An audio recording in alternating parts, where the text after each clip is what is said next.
اللهم صل على سيدنا محمد وعلى آل سيدنا محمد كما صليت على إبراهيم وعلى آل إبراهيم في العالمين إنك حميد مجيد. قال الله تبارك وتعالى في كلامه المجيد: أعوذ بالله من الشيطان الرجيم بسم الله الرحمن الرحيم. وإذ قلنا للملائكة اسجدوا لآدم فسجدوا إلا إبليس كان من الجن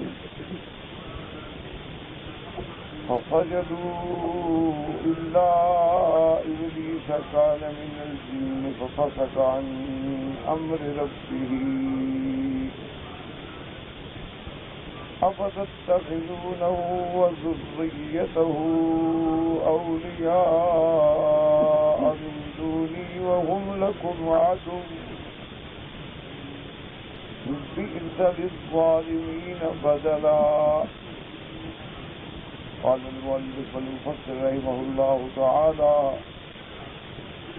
أدام النفع بعلومه وعلومكم في الدارين آمين، إلى أن قال: وقال الضحاك عن ابن عباس رضي الله تعالى عنهما: كان إبليس من حي من أحياء الملائكة يقال لهم الجن، خلقوا من نار السموم من بين الملائكة، وكان اسمه الحارث، وكان خازنا من خزان الجنة، وخلقت الملائكة من نور غير هذا الحي.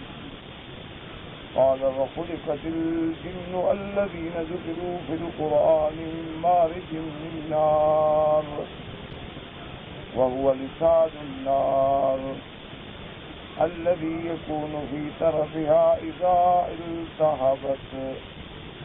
اب مفسر رحمۃ اللہ علیہ اس آیت کی تفسیر میں اپنے اقوال ذکر فرما رہے ہیں کہ اللہ نے ارشاد فرمایا کہ کان من الجن، ابلیس جو ہے وہ اصل ہے جن سے. حضرت ضحاک نے حضرت ابن عباس رضی اللہ تعالیٰ عنہما سے قول نقل فرمایا کہ کان ابلیس جو ہے وہ فرماتے ہیں کہ یہ ہے تو یعنی ایک شاخ ملائکہ میں سے، لیکن ان کو جن کہا جاتا ہے، اور وہ جو ہے وہ آگ سے پیدا کیے گئے، اور اس کا نام جو ہے وہ حارث تھا، اور وکان خازن من خزان الجنت، اور اس کو جنت کے نگرانوں میں سے رکھا گیا تھا. وخلقت الملائکۃ، اور ملائکہ جو ہیں یہ دوسری شاخ ہے، دوسرا قبیلہ ہے. من نور، یعنی وہ نور سے پیدا ہوئے. اور خلقت الجن، جن جنات کا ذکر اللہ نے قرآن میں فرمایا ہے وہ آگ سے پیدا ہوئے ہیں. من مارج من نار، مارج کہتے ہیں لسان، مانا کیا جب آگ بھڑکتی ہے نا آخر میں جا کے جب تیز ہو جاتی ہے تو اس آگ سے ان کو پیدا کیا گیا. وَهُوَ لِسَانُ النَّارِ، وہ زبان کہلاتی ہے آگ کی، جو بالکل آخر میں ہو، جب آگ بھڑکتی ہے نا تو آخر میں جب وہ شعلہ بن جاتا ہے تو اس سے ان کو پیدا کیا گیا. وقال الضحاك أيضا عن ابن عباس: كان إبليس من أشرف الملائكة وأكرمهم قبيلة. ایک قول یہ بھی نقل کیا گیا کہ ابلیس جو ہے وہ بھی ملائکہ میں سے تھا، اور ملائکہ سے بھی بہت بڑے محترم قبیلے میں سے تھا. وكان خازنا على الجنان، اور جنت کی نگرانی پہ اس کو رکھا ہوا تھا. وكان له سلطان السماء الدنيا وسلطان الارض، اور اس کا تسلط جو ہے وہ دنیا جو سب سے پہلا آسمان ہے اس پر اور زمین پر. وكان مما سولت له نفسه من قضاء الله، اب اللہ کی تقدیر ہر بات پہ غالب ہے. انه رأى ان له بذلك شرفا على اهل السماء، وہ اس بات میں آ گیا کہ آسمانے والوں پر مجھے ایک شرف حاصل ہے. فوقع من ذلك في قلبه كبر لا يعلمه الا الله. اس کے دل کے اندر جو ہے وہ تکبر پیدا ہوا. واستخرج الله ذلك الكبر منه حين امره بالسجود لآدم. اللہ تبارک و تعالی نے اس کے کبر کو ختم کرنے کے لیے حکم دیا تھا کہ آدم کو سجدہ کرو، لیکن فاستكبر وكان من الكافرين. اس نے تکبر کیا اور کافروں میں سے ہو گیا. تو بہرحال اس میں کوئی شبہ نہیں ہے کہ مفسرین کرام رحمۃ اللہ علیہ نے لکھا ہے کہ شیطان کے ہلاک ہونے میں دو چیزوں کا دخل تھا. سب سے پہلا تکبر کہ اس کے دل میں بڑائی آ گئی، اور جب آدمی میں تکبر آ جائے تو پھر وہ آدمی ہلاک و برباد ہو جاتا ہے، کیونکہ تکبر جو ہے وہ انسان کو ذلت میں ڈالتا ہے اور تواضع جو ہے انسان کو اونچا کرتی ہے. جیسے کہ حضور صلی اللہ علیہ وسلم نے ارشاد فرمایا، من تواضع للہ رفعہ اللہ. جس شخص نے اللہ کے لیے تواضع اختیار کی، انکساری اختیار کی، عاجزی اختیار کی، اللہ اس کو اونچا کر دیتے ہیں. اور جس آدمی نے اپنے آپ کی بڑائی کا خیال کیا، تکبر میں مبتلا ہو گیا، تو اللہ اس کو ہلاک کر دیتے ہیں. تو تکبر جو ہے وہ بہت بڑی بھڑی چیز ہے. انسان میں اندر دو گناہ ہیں، اللہ معاف کرے، اللہ بچائے آپ کو بھی مجھے بھی، ہر مسلمان کو، کہ دو چیزیں ہیں جن کی دنیا میں بھی سزا مل جاتی ہے، ایک تکبر اور ایک والدین کی نافرمانی. یہ دو بلائیں ایسی ہیں کہ آخرت میں جو سزا ہوگی سو ہوگی، لیکن دنیا میں بھی بھگتنی پڑے. اللہ تبارک و تعالیٰ معاف فرمائے. اس کی وجہ یہ ہے کہ تکبر جو ہے اور کبریا جو ہے اور کبریائی جو ہے صرف اللہ کی ذات سے، جو ہر نقصان سے پاک ہے، جو ہر صفت نقصان سے پاک ہے. اسی لیے اس کی صفت ہے، اللہ قرآن میں خود فرماتے ہیں، اللہ الذی لا الہ الا هو الملک القدوس السلام المؤمن المہیمن العزیز الجبار المتکبر سبحان اللہ عما یشرکون. اور اگر کوئی دوسرا تکبر کا دعویٰ کرے وہ تو ہے ہی جھوٹا. کہ کس بات کا تکبر؟ روٹی کا وہ محتاج، پانی کا وہ محتاج، اولاد کا وہ محتاج، ملازموں کا وہ محتاج. دیکھو بڑے سے بڑا آدمی ہو، اس کے پاس 10 لاکھ کی کار ہو، ڈرائیور کا بھی محتاج، اس کے پاس کروڑوں کا محل ہو، صفائی کرنے والے کا بھی محتاج. تو وہ اس کو تو تکبر زیبا ہی نہیں. تکبر تو اسی کو زیبا ہے جو کسی کا محتاج ہے اور ساری کائنات جس کی محتاج ہے.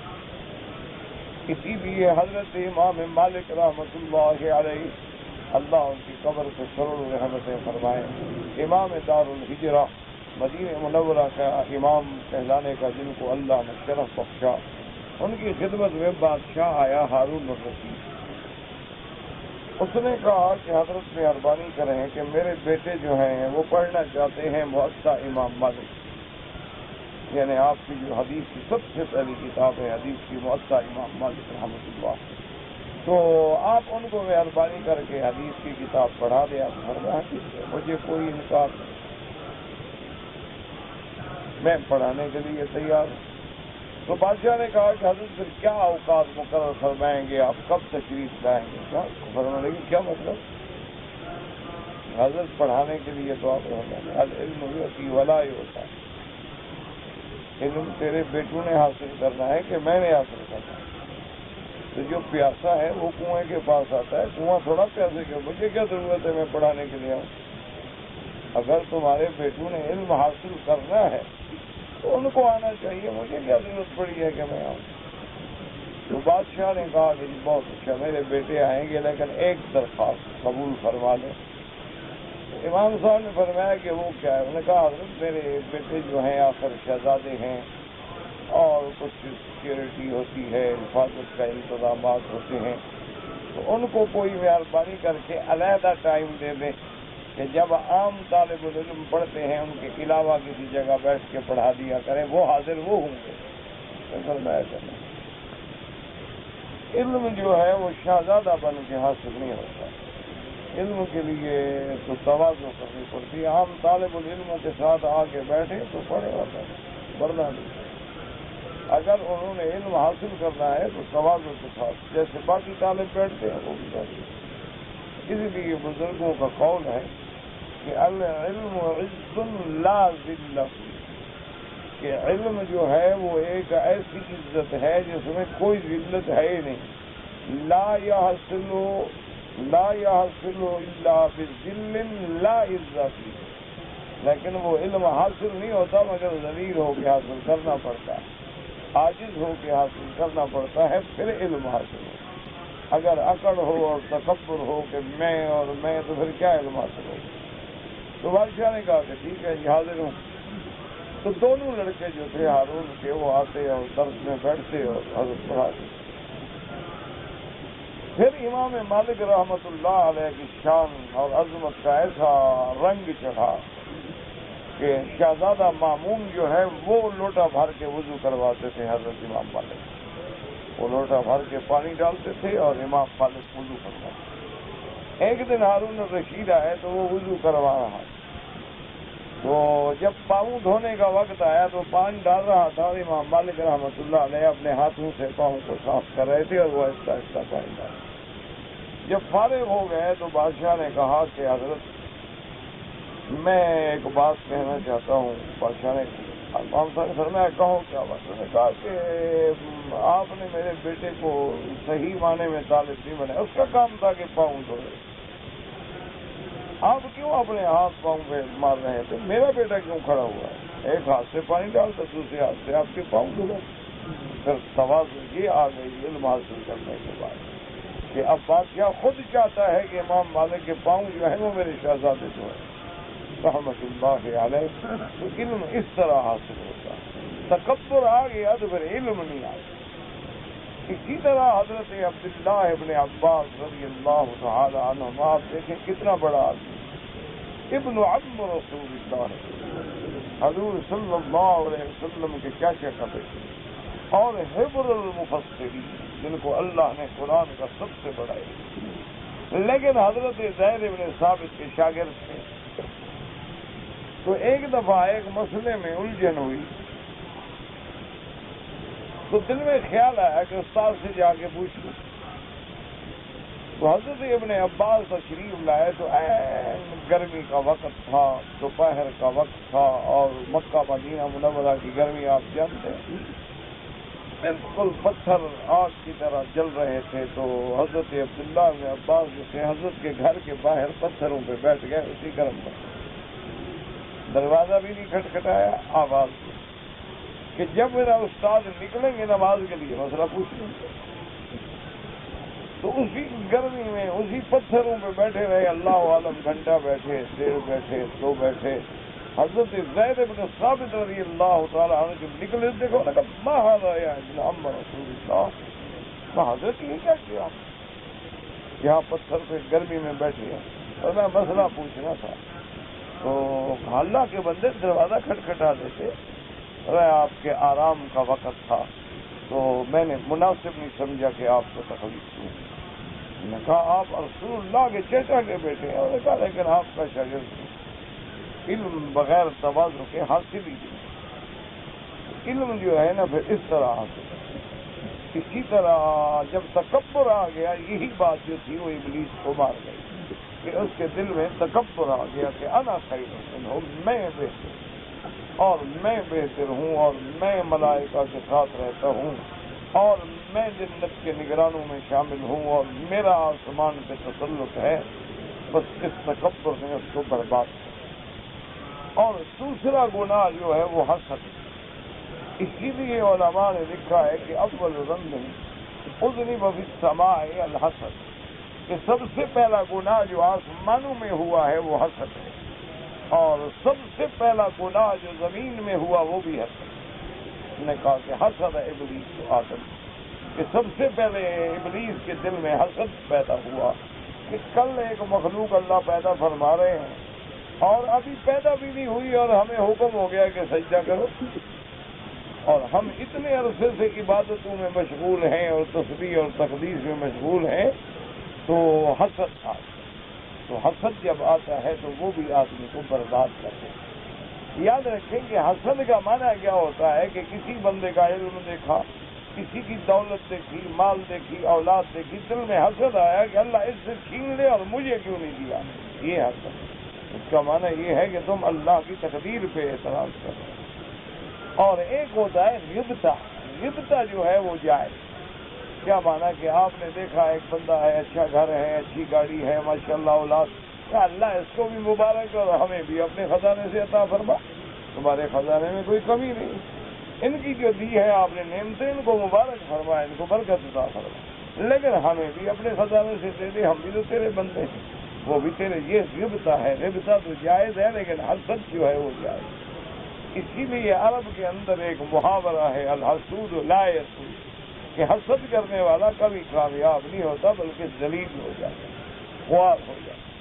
تو ابلیس کے دل میں بھی حسد آ گیا کہ آدم کو یہ عزت کیوں ملی، بس حسد آیا اور برباد ہو. اسی طرح جب حضرت آدم علیہ السلام کی اولاد میں جو دو بیٹے تھے حابیل اور قابیل، تو قابیل کے دل میں بھی حسد آ گیا کہ میرے بیٹے، میرے بھائی حابیل میرا بھائی ہے، اس کی تو خیرات قبول ہو گئی اور میری خیرات قبول نہ ہوئی، اور اس کے حصے میں جو بیوی آئی ہے بڑی خوبصورت ہے اور میرے حصے میں بدصورت ہے.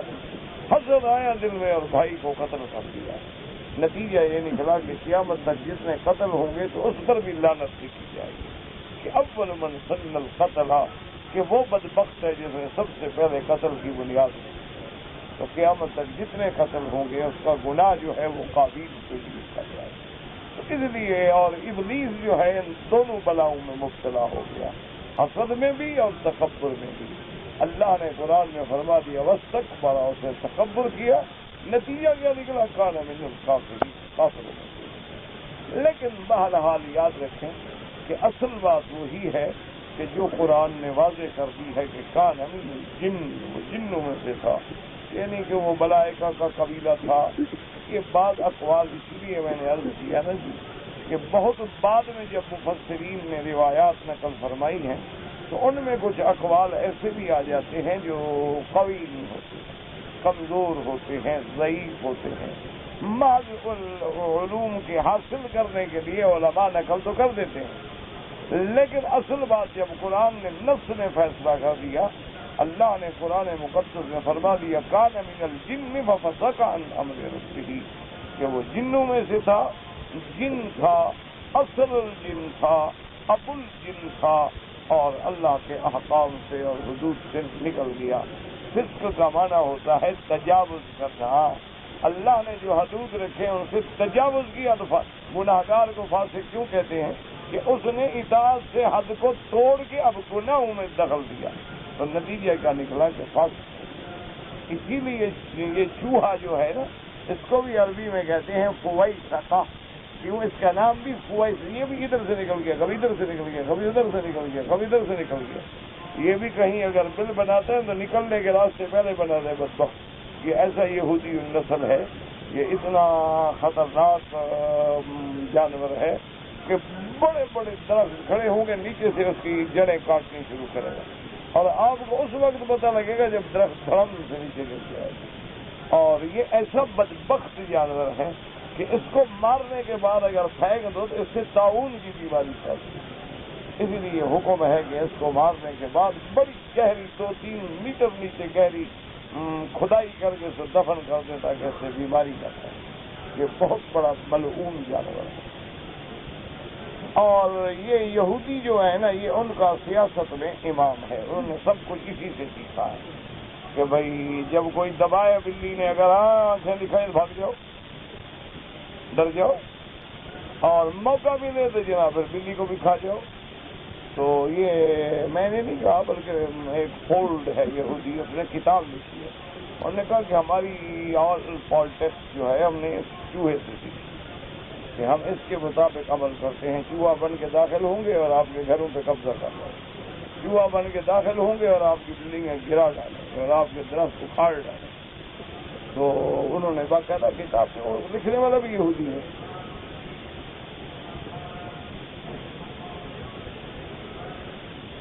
یہودیوں میں بھی کئی جماعتیں ہوتی ہیں نا، جو اب اصل اپنے آپ کو یہودی کہتے ہیں، انہوں نے لاکھوں کی تعداد میں نکل کے مظاہرے کیے ہیں کہ فلسطینیوں پہ ظلم نہ کرو، یہ ظلم ناجائز ہے۔ جو بھی یہودی انہوں نے بھی نسلیں، ہر جماعت میں نسلیں پیدا ہو کے پیداوار کریں، تو اس لیے فرماتے ہیں کہ وہ جن تو اس تکبر نے مار ڈالا۔ قال ابن عباس رضی اللہ تعالی عنہ كان من الجن ففسق عن امر ربه ای من خزان الجنان، یعنی ایک قول یہ ہے کہ یہاں جن سے مراد جن نہیں بلکہ جن سے مراد جنان یعنی جنت ہے، تو گویا وہ جنت کے داروغوں میں سے تھا۔ کما یقال للرجل مکی و مدنی و بصری و کوفی، جیسے کہ کوئی مکے میں رہنے والا مکی کہلاتا ہے، مدینے پاک میں رہنے والا مدنی کہلاتا ہے، بصری کہلاتا ہے، کوفی کہلاتا ہے، وہ بھی جنی کہلایا کیونکہ جنان جنتوں کا دروغہ تھا۔ تو بعض علماء نے اس کا بارے میں یہ بھی ذکر فرمایا۔ وقال ابن جریج عن ابن عباس نحو ذلك، وقال سعید بن جبیر عن ابن عباس قال هو من خزان الجنہ وكان يدبر امر السماء الدنيا۔ رواه ابن جرير من حديث الأعمش عن حبيب بن أبي ثابت سعيد به، وقال سعيد بن المسيب كان رئيس ملائكة السماء الدنيا، اس پہلے آسمان کے جو فرشتے ہیں ان کا بھی وہ بڑا تھا۔ وقال ابن اسحاق عن خلاد بن عطاء عن طاووس عن ابن عباس قال كان ابلیس قبل ان يركب الماسير من الملائكة اسمه عزازيل، وہ فرماتے ہیں کہ ابلیس جو ہے اس نافرمانی سے پہلے وہ فرشتوں میں تھا اور اس کا نام عزازیل تھا۔ وقال من سکان الارض، وہ زمین پہ رہتا تھا۔ وقال من اشد الملائکۃ اجتہادا واکثرهم علما، وہ ملائکہ میں بہت بڑا عبادت کرنے والا اور ان سے زیادہ علم رکھنے والا تھا۔ فذلك دعاه الى الكبر، اسی وجہ سے وہ تکبر میں مبتلا ہوا۔ وقال من حي يسمون جنا، وہ ایسے قبیلے تھا کہ اس قبیلے کا نام جن تھا۔ وقال ابن جریج عن صالح مولى الضواب بن شریک بن ابی نضر احدهما وكلاهما عن ابن عباس قال ان من الملائكة قبيلة من الجن وقال ابلیس منها، وقال يسوس ما بين السماء والارض فعصى فسخط الله عليه ومسخه شيطانا رجيما لعنه الله ومسوخا۔ وہ فرماتی ہیں کہ یہ قبیلہ ملائکہ کے قبیلے میں سے تھا، اور ابلیس جو ہے پہلے آسمانوں اور زمینوں کے درمیان میں آ کے جاسوسی کرتا تھا، نافرمانی کی، حالانکہ وہ بڑا تھا، رئیس تھا۔ اللہ کا اس پہ غضب آیا تو اللہ نے اس کو شیطان ملعون بنا دیا۔ قال وإذا كانت خطية الرجل في كبر فلا ترجع وإذا كانت في معصية فارجع۔ اب مفسر رحمۃ اللہ علیہ فرماتی ہیں کہ اگر بندے کا گناہ جو ہے وہ کبر کی وجہ سے ہے تو پھر کوئی امید نہیں ہوتی اس کی اصلاح کی۔ اگر وہ نافرمانی ہے، گناہ ہے، تو گناہ گار کبھی توبہ کر لیتا ہے، وہ تکبر جو ہے وہ تکبر میں رہتا ہے، مارا جاتا ہے۔ وعن سعید بن جبیر انه قال كان من الجنانين الذين يعملون في الجنة، کہ وہ ان لوگوں میں تھے جو جنت میں کام کرنے والے ہیں۔ وقد روى في هذا آثار كثيرة عن السلف وغالبها من الإسرائيليات التي تنقل لينظر فيها والله أعلم بحال كثير منها۔ اب مفسر رحمۃ اللہ علیہ فرماتی ہیں کہ یہ بہت سارے اقوال ہیں، لیکن یہ سارے اقوال جو ہیں اسرائیلیات سے ہیں، کتب سابقہ سے ہیں، جن کے بارے میں تم خود غور کر سکتے ہو کہ کیا حال ہے، کتنا صحیح ہو سکتے ہو۔ وَمِنْهَا مَا قَدْ يَكْتَوْ بِكِذْبِهِ لِمُخَالِفَتِهِ لِلْحَقِّ الَّذِي بِأَيْدِينَا۔ بعض روایات اسرائیلیہ ایسی ہیں جو اللہ کے قرآن اور فرمان رسول پاک کے مخالف ہیں، ان کو تو بالکل ہم پھینک دیں گے نا۔ وفي القرآن غنية من كل ما أتاه من الأخبار المتقدمة لأنها لا تكاد تخلو من تبديل وزيادة ونقصان۔ اللہ نے جو ہمیں قرآن مقدس کی نعمت عطا فرمائی ہے، قرآن پاک کے ملنے کے بعد ہمیں کوئی ضرورت نہیں کہ ہم روایات اسرائیلیہ لیں، ہم سابقہ کتابوں کے اقوال پہ نظر ڈالیں، جن کے اندر کوئی پتہ نہیں کہ کتنی بڑھایا گیا کتنی گھٹایا گیا. وقد اضافی اشیاء کثیرۃ وليس من الحفاظ المبتدئين الذين ينفون عنها تعریف الغالین وانتہاء للمبتدئین. اور کتنی چیزیں ہیں جو سابقہ کتابوں میں پڑھا دی ہیں وزائین نے. اور اتفاق کی شان یہ ہے کہ سابقہ کتابوں کے کوئی حافظ بھی نہیں, کوئی تورات کا حافظ نہیں, کوئی انجیل کا حافظ نہیں کہ ان کی غلطیوں کو نکالے کہ بھائی تم نے یہ کیسے کر دیا. اب دیکھو نا اللہ نے قرآن کی کیسے حفاظت کی ہے کہ رمضان المبارک میں دیکھو 7 سال کے بچے کھڑے قرآن سنا رہے ہیں. اچھا بڑے سے بڑا قاری ہے امام ہے, ذرا غلطی کرے مقتدی پیچھے پکڑ لیں گے, چلنے نہیں دیں گے جب تک صحیح حرف نہ پڑے. وہ پھر غلطی کرے پھر ٹوک دیں گے, پھر غلطی کرے پھر ٹوک دیں گے, کیونکہ حافظ موجود ہے, قرآن سینوں میں موجود ہے. تو اب نہ تو تورات موجود رہی, نہ انجیل موجود رہی, نہ سابقہ کتابیں محفوظ رہی, تو اب کیسے پتہ ہو سکتا ہے کہ ان کا یہ قول جو ہے درست ہے اور یہ قول جو ہے غلط ہے. تو اس لیے ہمیشہ روایات اسرائیلیہ جو ہیں ان کے بارے میں علماء فرماتے ہیں کہ لا نصدق ولا نکذب, نہ تو ہم کہہ سکتے ہیں کہ سچ ہے اور نہ کہہ سکتے ہیں کہ جھوٹ ہے. بہرحال جو چیزیں قرآن کے مخالف ہیں وہ جھوٹ ہے, اور جو چیزیں ایسی ہیں کہ نہ مخالف ہیں نہ موافق ہیں, معلومات ہیں فقط, ان کو علماء نقل کر دیتے ہیں تاکہ چلو معلومات حاصل ہو جائے. ورنہ اصل اعتماد جو ہے وہ اللہ کے قرآن پہ ہے اور مراد رسول محمد مصطفیٰ صلی اللہ علیہ وعلا آلہ واصحابہ وسلم تسلیما کثیرا کثیرا. اس لیے اللہ نے قرآن بھی بھیجا اور ساتھ اپنا پاک پیغمبر محمد مصطفیٰ صلی اللہ علیہ وسلم بھیجا. پھر اللہ نے خود قرآن پڑھوایا, حضور کے سینے میں قرآن کو جمع فرمایا. پھر اللہ نے قرآن کے معانی کا بیان بھی اپنے نبی پاک کو سکھلا دیا. لہذا آج قرآن بھی محفوظ, الفاظ بھی محفوظ اور اس کے معانی بھی ہے, اور وہ مراد رسول بھی محفوظ کہ حضور پاک نے اس آیت مبارک سے پھر اس کا نمونہ عمل میں محفوظ ہے قیامت تک انشاءاللہ. کمال عالی الامت من الائمۃ والعلماء والصحابۃ والاتقیاء والبررۃ والنجباء من الجہابذۃ النقال والحفاظ الجیاد الذین دونوا الحدیث.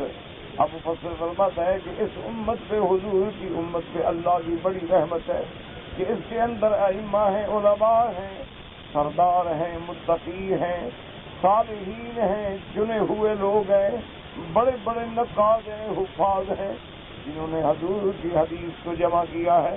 4 لاکھ راویوں کے حالات جمع کر دیے.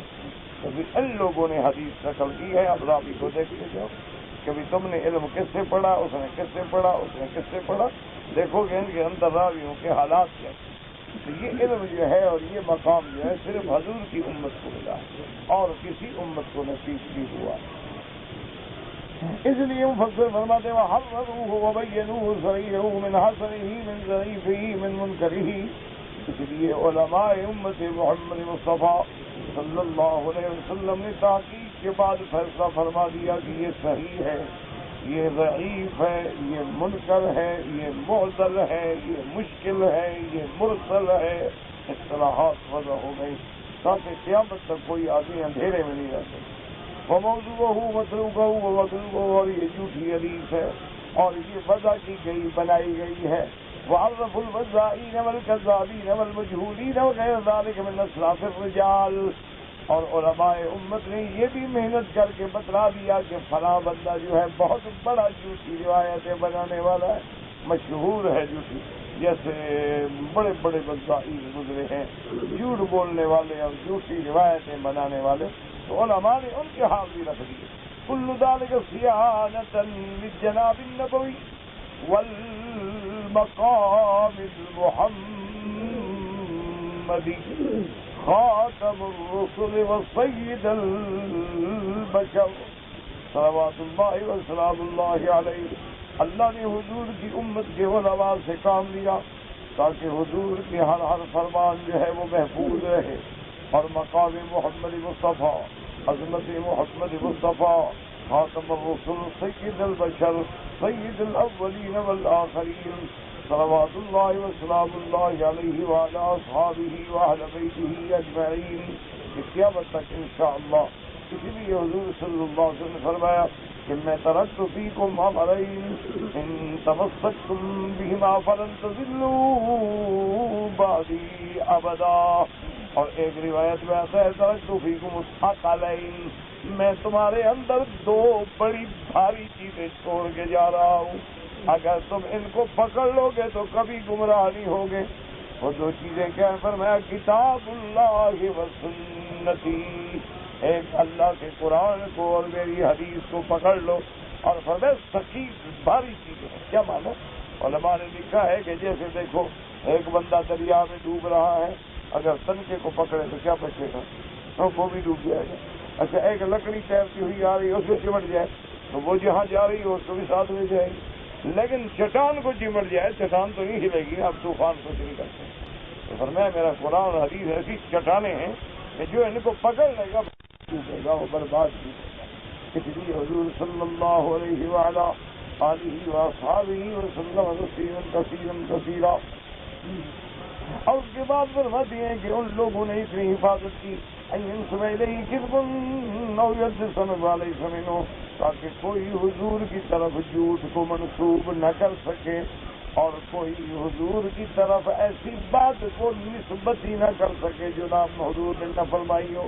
رضی اللہ عنہم وارضاہم وجعل جنۃ الفردوس مأواہم وقد فعلوا، اللہ ان سے اپنی راضی ہو جائے اور وہ اللہ سے راضی ہو جائیں، اللہ جنت الفردوس ان کا ٹھکانہ بنائے۔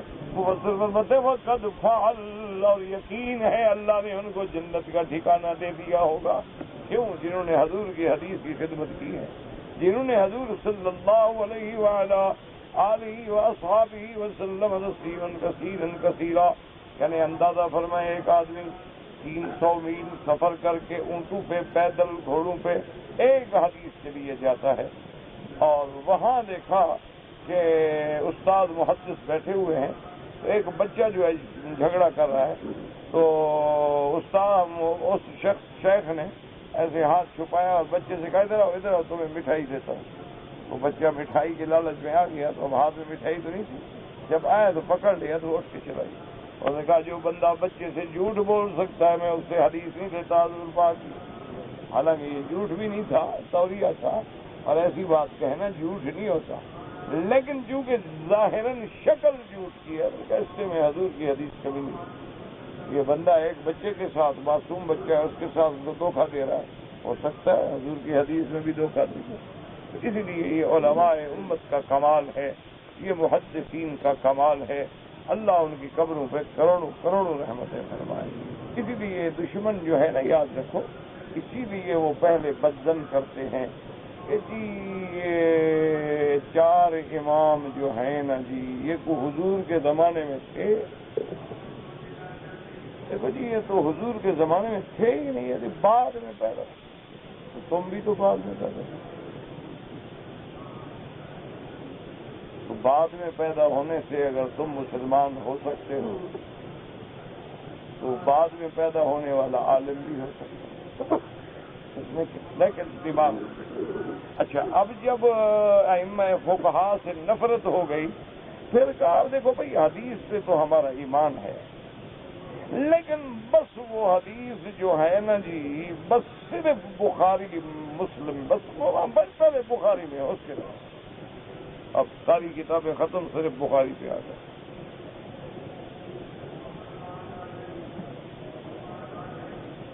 اچھا اور جہاں جناب بخاری شریف پڑھی اور حدیث مبارک میں تعارض آیا اور حل نہ ہوا، حدیث کے منکر بن گئے، ٹھوکر لگی گئے۔ اب دیکھو نا جی کہ جو بندہ اپنے استاذ کا بھی ادب کرے تو وہ کبھی امام ابو حنیفہ، امام شافعی، امام مالک، امام احمد ابن حنبل کی شان میں گستاخی کر سکتا ہے۔ اچھا جو ان ائمہ کا ادب کرے وہ کبھی امام بخاری، امام مسلم، نسائی، ابی داؤد کے شان میں گستاخی کر سکتا ہے۔ اچھا جس کے دل میں ان کا اتنا بڑا مقام ہے وہ کبھی صحابہ کا مخالفت کر سکتا ہے۔ تو پہلے اسٹیج آتی ہے نا، ایک ایک سیڑھی ہم چھوڑتے جائیں گے نا، ساری سیڑھیاں پر ختم ہو جائیں گی۔ ایک ایک کڑی ہم توڑتے جائیں گے. پہلے چھوڑو یار کیا مولوی مولوی مولوی علماء بنا رکھا ہے, چھوڑو کیا ہے. وہ بھی بندے ہیں, ہم بھی بندے ہیں, وہ سمجھتے ہیں, ہم بھی سمجھ سکتے ہیں, وہ بھی قرآن پڑھتے ہیں, ہم بھی قرآن پڑھتے ہیں, بس ختم. تو علماء سے ادب اٹھ گیا. جب دماغ میں علماء کا ادب ختم ہو گیا, اب انہوں نے کہا یار چھوڑو کیا ہے, امام ابو حنیفہ کہتا ہے, امام شافعی کا چھوڑو یار, ہم نے نبی کی حدیث ماننی ہے, بڑا امام شافعی امام ابو حنیفہ کی بات ماننی ہے. اب لوگوں نے سمجھا کہ شاید حضور کی حدیث الگ ہے اور امام شافعی امام ابو حنیفہ کی بات شاید کوئی اور الگ ہے. اللہ کے بندے, اگر یہ لوگ حضور کی حدیث کے خلاف کوئی بات کریں وہ تو مسلمان نہیں رہ سکتے, جائے کہ امام رہیں. کوئی عقل کرو, دماغ میں بھوسا تو نہیں بھرا ہوا. دیکھو نا, ایک آدمی اگر کہے کہ ابھی حضور کی حدیث تو یہ ہے, نہیں میری بات مانو, مسلمان ہے وہ. جب حدیث ہے اس کے بعد کون مائی کا لال ہے جرت کر سکے کہے کہ حدیث چھوڑ دو اور میری بات مانو. وہ تو مسلمان نہیں رہے گا, جائے کہ امام کہلائے.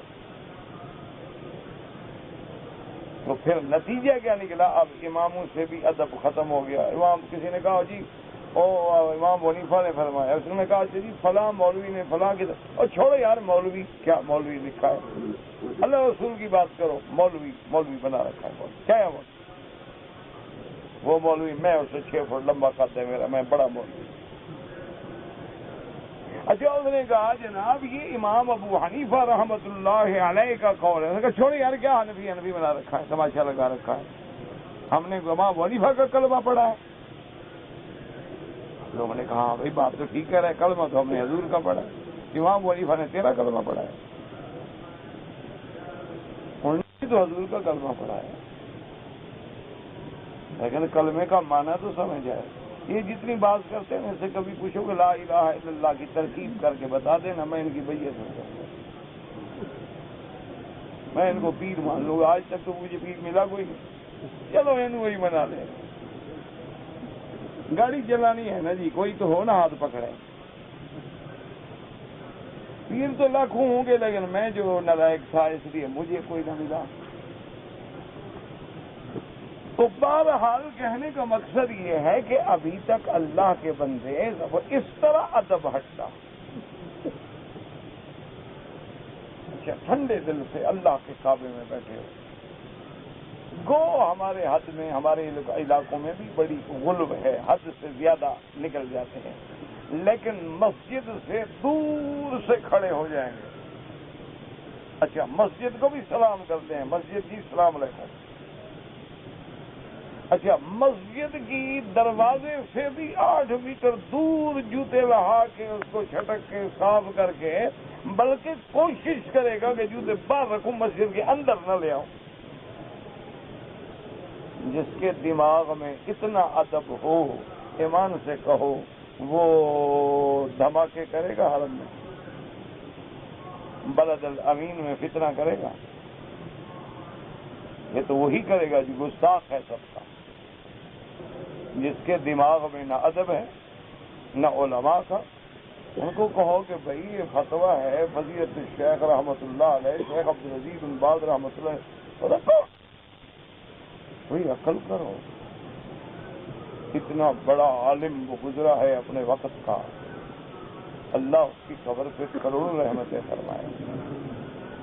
اللہ اکبر, یعنی نابینا تھے حضرت, اور اتنا طلباء سے علماء سے اتنی شفقت تھی, اتنی محبت تھی, اتنی سخاوت تھی کہ آپ کبھی ملے نہ, یہ ممکن ہی نہیں ہے کہ وہ یہ نہ فرماتے کہ آج کھانا میرے ساتھ کھاؤ.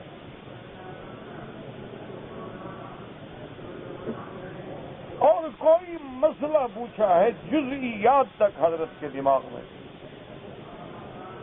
رحمت اللہ علیہ. اتنے بڑے لوگ صدیوں میں پیدا ہوتے ہیں, اور کوئی کہتے کیا ہو گیا,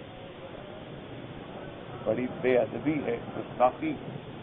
شیخ الاسلام ابن تیمیہ, شیخ الاسلام ابن القیم, یہ بڑے لوگ ہیں، اللہ ان کی قبروں پہ کروڑوں رہے۔ اسی طرح بڑے بڑے لوگ علماء دیوبند میں گزرے ہیں، بریلی میں گزرے ہیں، دہلی میں گزرے ہیں، ہند میں گزرے ہیں، سندھ میں گزرے ہیں، بڑے لوگ، اللہ ان کی قبروں پہ کروڑوں رہے۔ جب دل میں ادب ہوگا دین آئے گا، دل میں ادب نہیں ہوگا تو پھر دین نہیں آئے گا۔ یہ مانا نہیں ہوتا کہ بریلی جو ہے سارے نعوذ باللہ ہٹ گئے، ان میں بعض لوگ تھے بیچارے غلو میں آ گئے، پٹڑی سے اتر گئے۔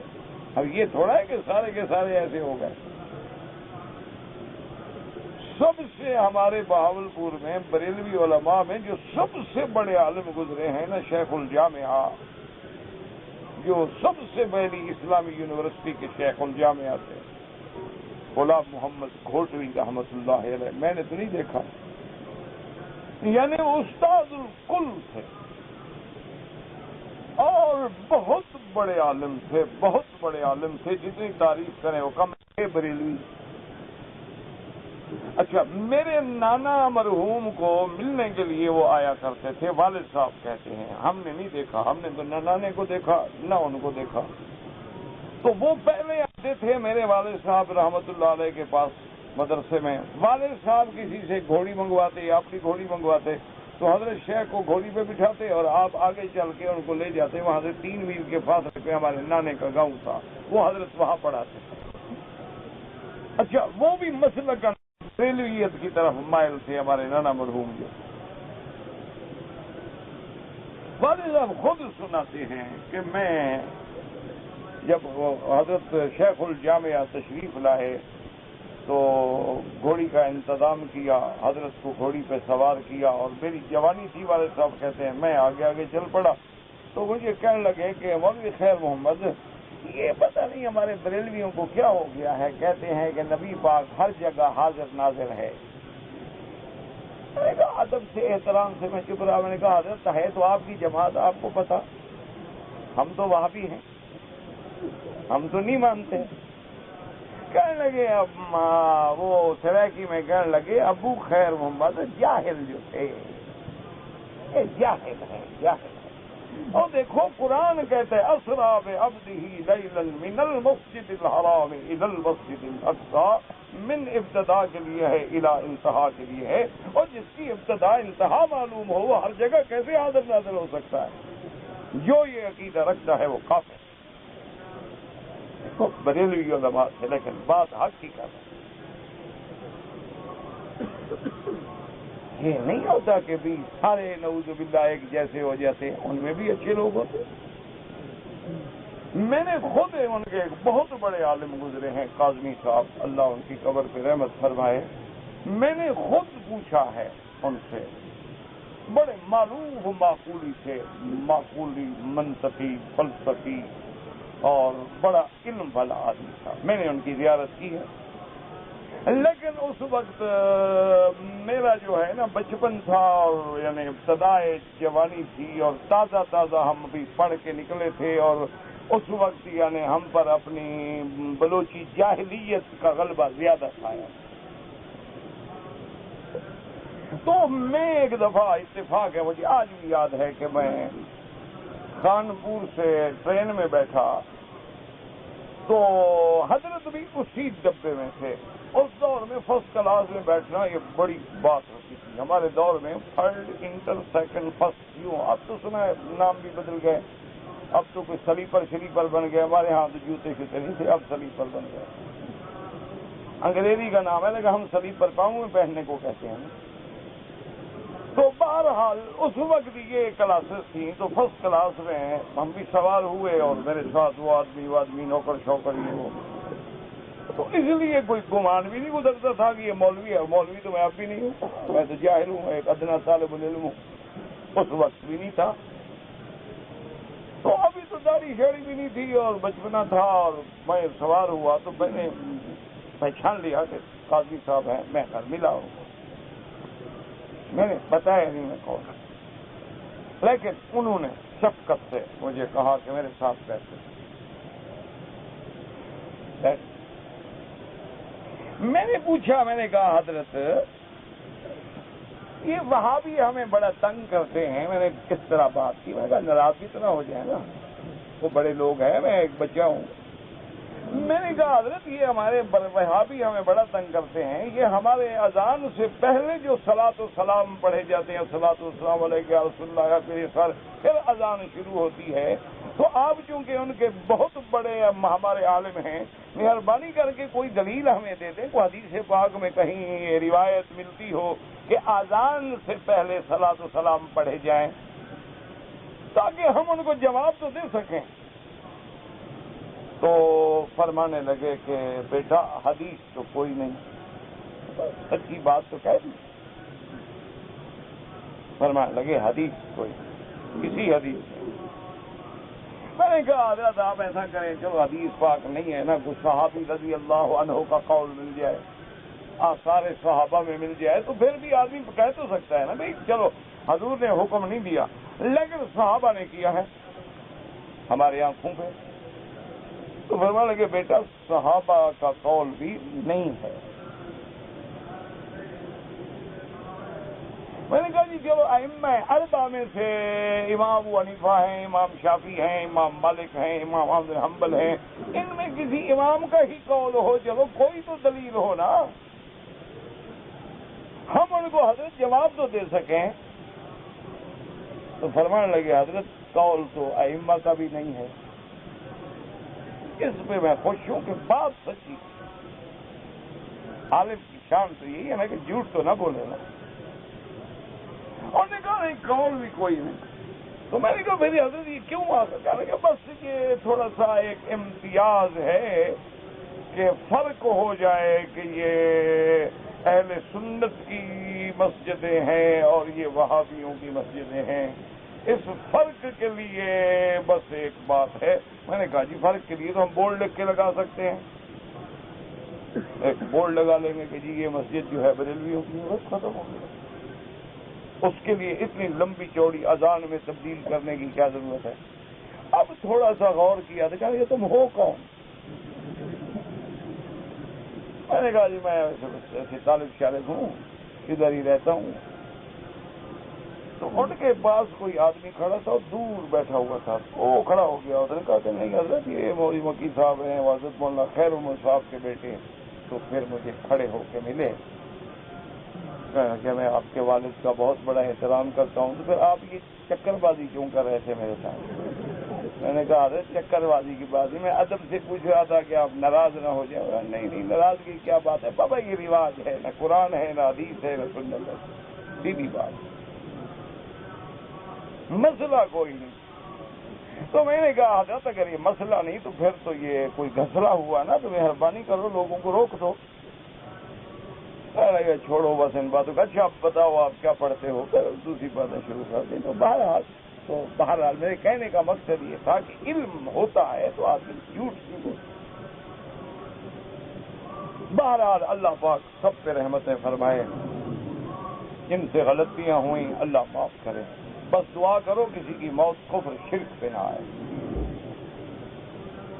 ورنہ پھر جہنم ہے.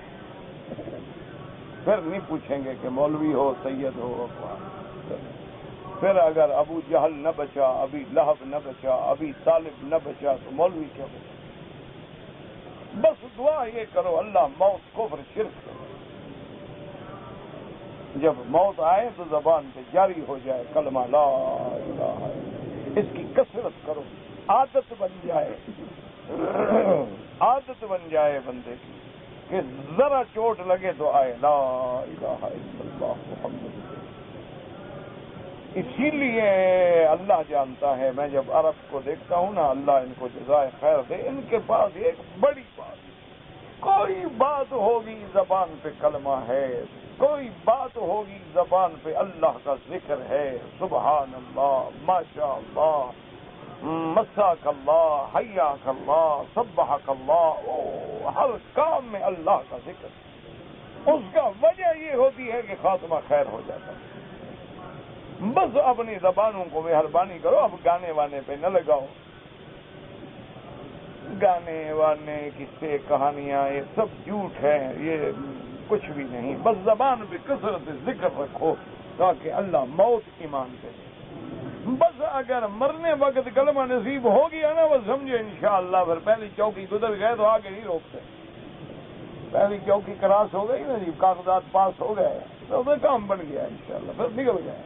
پہلی منزل آسان ہو گئی تو آگے بھی نکل گئے. باقی اس دھوکے میں رہنا کہ ابھی جوانی ہے توبہ کر لیں گے, میں نے آپ کو پہلے بھی بتایا تھا, ایک مولوی تھا وہ شیعہ ہو گیا تھا, فاضل دیوبند تھا,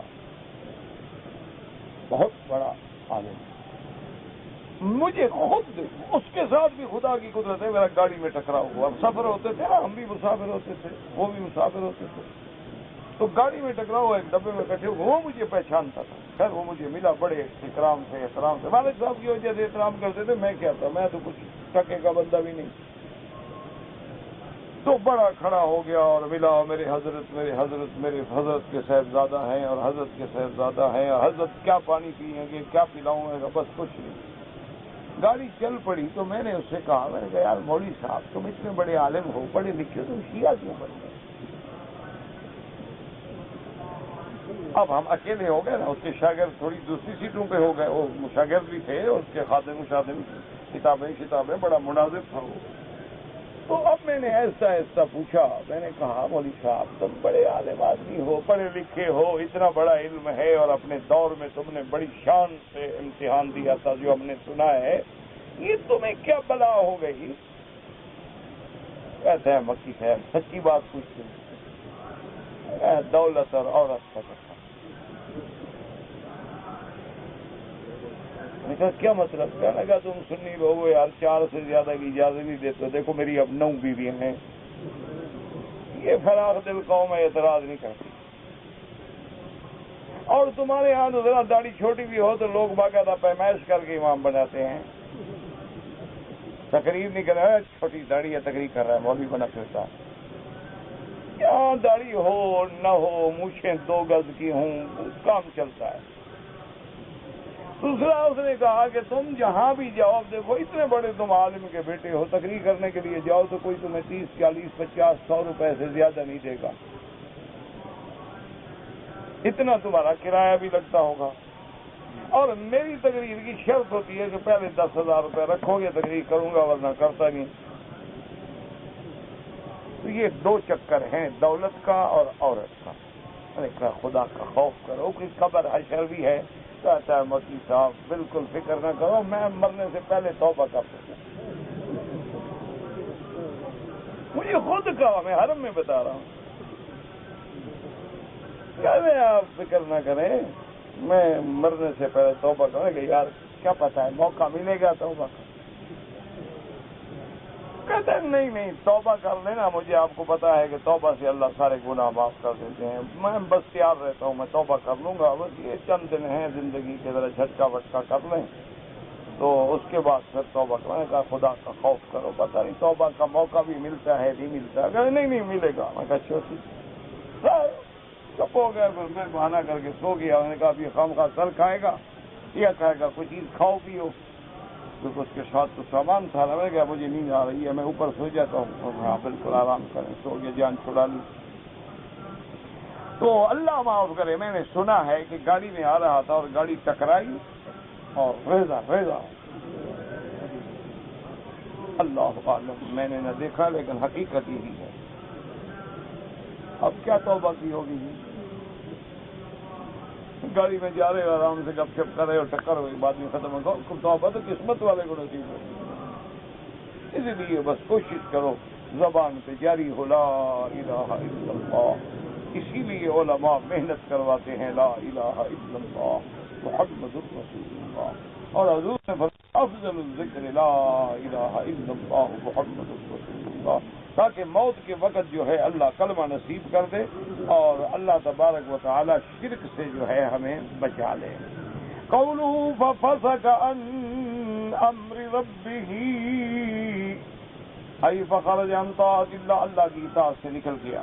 فإن الفسق والخروج, چونکہ فسق کا معنی کیا ہے؟ نکل جانا. فسقت الرطبة اذا خرجت من اكمامها, جیسے مثلا کھجور جو ہے اپنے اس سے جڑ سے نکل آئے. ففسقت الفارة من جحرها, جیسے چوہا اپنے بل سے نکل جائے. اذا خرجت منه الليث والفساد، جیسے کہ وہ نکلتا ہے نا کہیں جا کے کاٹا، کہیں جا کے دیے کی بتی نکالی، آگ لگا دی. ثم قال تعالی مکریا وموبخا لمن اتبعوا وذا، اس کے بعد اللہ نے تنبیہ فرمائی کہ اے لوگوں مجھے چھوڑ کے تم اس بدبخت کی اطاعت کر رہے ہو جو تمہارا دشمن، تمہارے باپ کا دشمن ہے. افتتخذونه وذريته اولیاء من دونی، تم نے شیطان کو اور اس کی اولاد کو میرے بجائے دوست بنا لیا. اے بدرنی وحدا قال بئس للظالمین، بدلا کیا برا سودا کیا ہے تم لوگوں نے کہ اللہ کو چھوڑ کے شیطان کو اپنا دوست بنا رہے ہو، اللہ کو چھوڑ کے شیطان کی پارٹی میں جا رہے ہو. وہاں المقام قوله واضح القیامت واحوال وسیر كل من الفریقین السعداء والاشقیاء. اللہ پاک نے جیسے اس مقام سودا اشقیاء کو سورۃ یاسین میں بھی ذکر کیا، وامتازوا اليوم ایھا المجرمون اذا قوله فان تكونوا تعقلون. تو اللہ تبارک و تعالی سے دعا کریں اللہ ہمیں اپنی رضا، اپنے سرکار دو عالم حبیب محمد مصطفیٰ کی رضا اور صحابہ اہل بیت اولیاء کی محبت نصیب فرمائیں، اور خاتمہ ایمان پہ ہو، اور اللہ ظاہری باطنی روحانی جسمانی بیماریوں سے ہمیں دوستوں کو نسلوں کو محفوظ فرمائیں اور ہر شر سے محفوظ فرمائیں.